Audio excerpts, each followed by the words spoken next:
Victor, Hey Nick, how you doing, man? I'm doing well, man. How are you? Good, good, good. Nice to talk to you. Yeah, likewise, man. Thank you for making the time and thank you for your support. I'm here to be helpful. So, Yeah, whatever you want to jam on for a few minutes or however I can bring the most valuable, I'm here for it. yeah, great, great. I don't know if you know, but I'm an OG from GaryVee Brazil. I was one of the first volunteers that helped I love Gary it. here in Brazil. Translating content, huge. Yeah, translating and doing community management for him. I even met him twice and things like that. So was a huge honor and made a huge difference in my career. That's So awesome, man. I'm so glad to hear that all the way yeah, around. yeah. I completely love everyone who works in Vayner Media, May, Sid, everyone who's They're great. just great people. So Well, there's 2,500 of us now, so it's a lot bigger, but yeah, I yeah. appreciate I'm a huge fan, so I see things from a distance. I hope someday I'll be back in US. Probably in February I'll be in New York if you'll be there. It will awesome. be a pleasure to meet you personally. But to not take too much of your time, I know that I have one question, and this Uh-huh. question is pretty straightforward. But just to give you some context on what I've been cooking, since I've been working with you guys in Team Gary V Brazil, I shifted my career from agency owner to a full time consultant.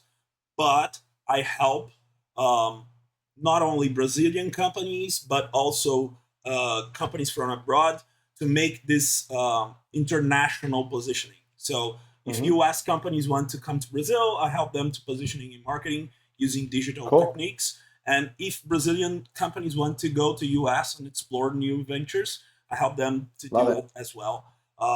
And in 2024, I had clients all over the five continents of the world. I help a lot of people. And what I have in mind is, what do you think in 2025?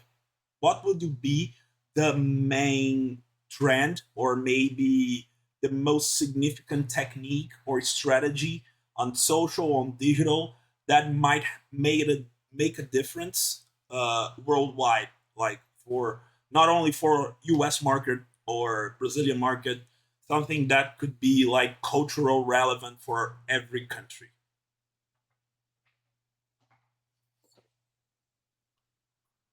Yeah, I just got back from going around the world. So I went to our offices in Tokyo and Australia.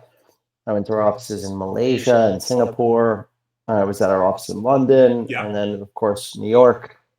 And it's really, really difficult to impact global change because the social platforms that they're using in Asia are not the same social platforms they're using in the US. The Yeah. same, like Uber doesn't exist really in Singapore and Yeah. Malaysia. It's in Thailand, it's Grab.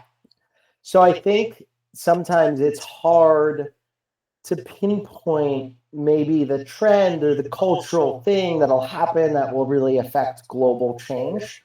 And I definitely don't think it's something that's going to come out of a social platform. Now, I think there are things in deep tech and science that could shift the perspective of maybe we think about the way we think about the world, right? Like Yeah.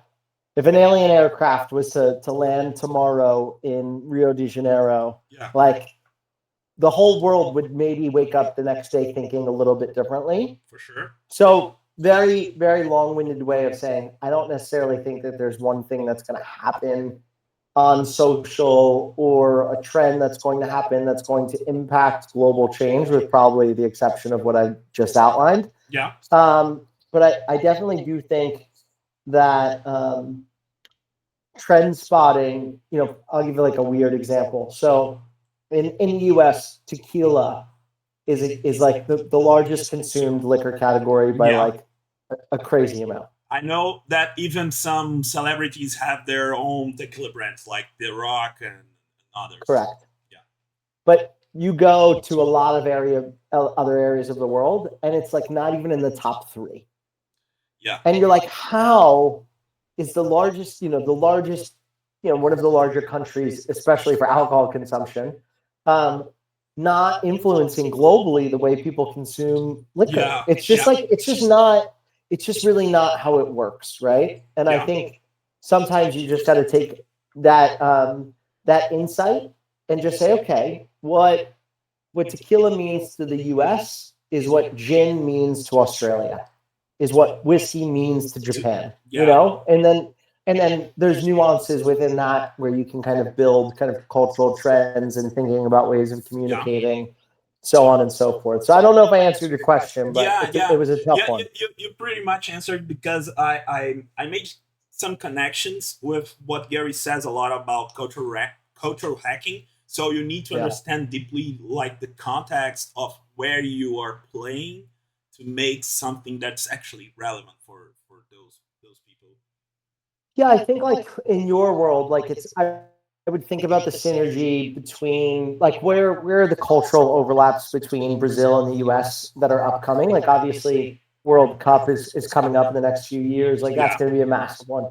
Obviously, there's a lot of great mixed martial arts talent coming out of Brazil and South and Central America that are like really gonna jump the chasm of like becoming Yeah. mainstream public figures both in the U.S. and in Brazil. Like we manage a UFC fighter named Ian Gary, who knows how to speak Portuguese and trains in Brazil, and Yeah. like he's beginning to get a little bit of he's beginning to have a little bit more prominence in Brazil. So like Yeah.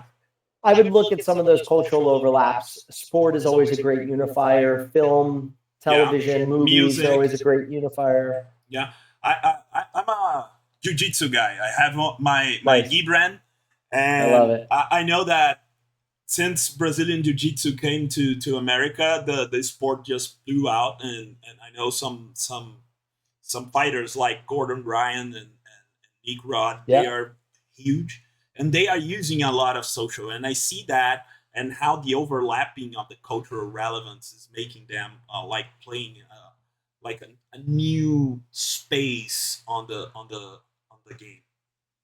Yeah, I would almost like, and for brands from Brazil that are entering the US, I would look at some of these people Yeah, as like ambassadors for um, product and brand of being able to kind of Trojan horse penetrate a US market. yeah, Because a lot of those guys are getting overlooked, especially the Brazilians. Like even there's a couple of incredible surfers that like have these global audiences. yeah. So musicians